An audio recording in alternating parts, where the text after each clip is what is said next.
Well-being refers to how healthy and how happy we are, and it relates very closely to the definition of health that we looked at earlier.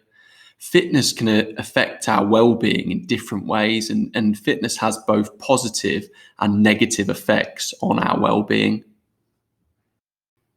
The first positive effect of fitness on well-being is that it helps us to deal with the stressors in life. So a stressor is anything that produces stress within our bodies, and it often comes from work or from getting stressed at school. So if you're able to take part in exercise and become fitter and healthier, this is going to help you to deal with those stressors, and you'll suddenly feel a lot better and happier whilst you're at school and whilst you're at work, and you'll start to deal with that stress in a much more effective way. The main reason for this is the endorphins that we talked about earlier that are released in our brain when we take part in exercise. And this release of endorphins during activity makes us happier people and healthier people. So it makes it easier to deal with those stresses. Being fitter also positively affects our well-being because it lowers the risk of physical and psychological illnesses. So, in terms of physical illnesses, we're less likely to be obese, we're less likely to suffer from diabetes, and we're less likely to have a buildup of cholesterol, which can lead to high blood pressure. In terms of psychological illnesses, we've talked about before how exercise makes us feel good and being fitter makes us feel good. It fills us with confidence, and we're less likely to suffer from depression. However, fitness and exercise and sport can also have negative effects on our well-being.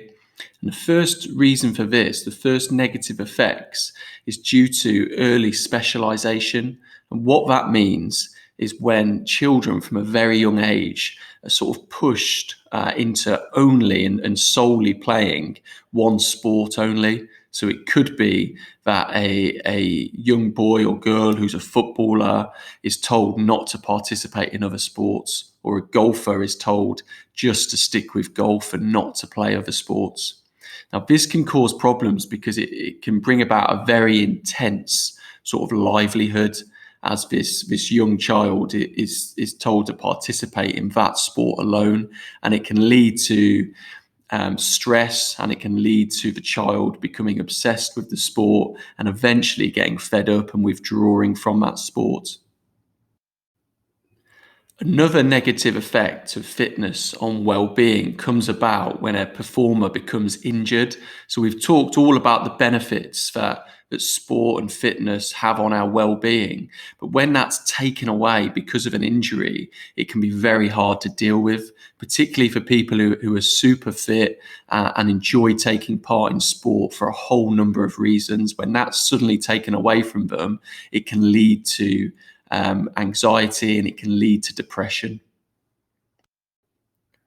Finally, at an elite level, sport and fitness and exercise can lead to OCD and anxiety. So, OCD is obsessive compulsive disorder.